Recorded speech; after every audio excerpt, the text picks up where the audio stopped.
Justice Asad Javed گرال صاحب کا جو فیصلہ آ گیا کمال ہی ڈیسیژن ہے جی. ججمنٹ نوٹ کر لیں آپ. 2025 لاہور ہائی کورٹ 2801 صفحہ ہے, ٹھیک ہے. 30/4/2025 کو یہ ڈیسیژن ہوا ہے. ریٹ پٹیشن انڈر آرٹیکل 199 یہ ڈیسیژن ہوا ہے. ٹیکس فراڈ سے ریلیٹڈ یہ کمپلینٹ جو ہے, کمپلینٹ نمبر 5 جو لانچ کی گئی, ٹھیک ہے.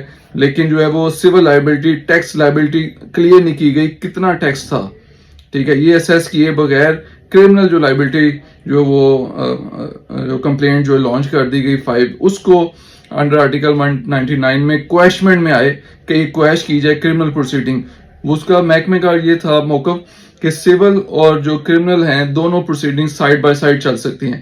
جیسا میں کہا کہ نو ڈاؤٹ دونوں سائڈ بائی سائڈ چل سکتی ہیں, لیکن یہاں پہ ججمنٹس ہیں کئی کہ جہاں پہ جو ہے وہ سول لائبلٹی جو ہے اس کے اوپر بیس کر رہی ہو کرمنل لائبلٹی, تو وہاں پہ اس وقت تک کرمنل لائبلٹی نہیں ہو سکتی جب تک اسیس نہ کر لی جائے کہ سول لائبلٹی ہے کیا.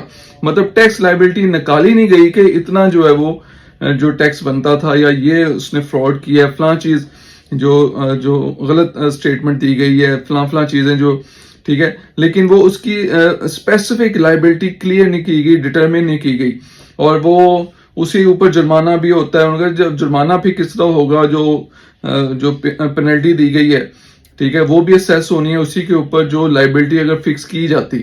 تو لائبلٹی فکس نہیں کی گئی اور جو ہے وہ کرمنل لائبلٹی سٹارٹ کر دی گئی.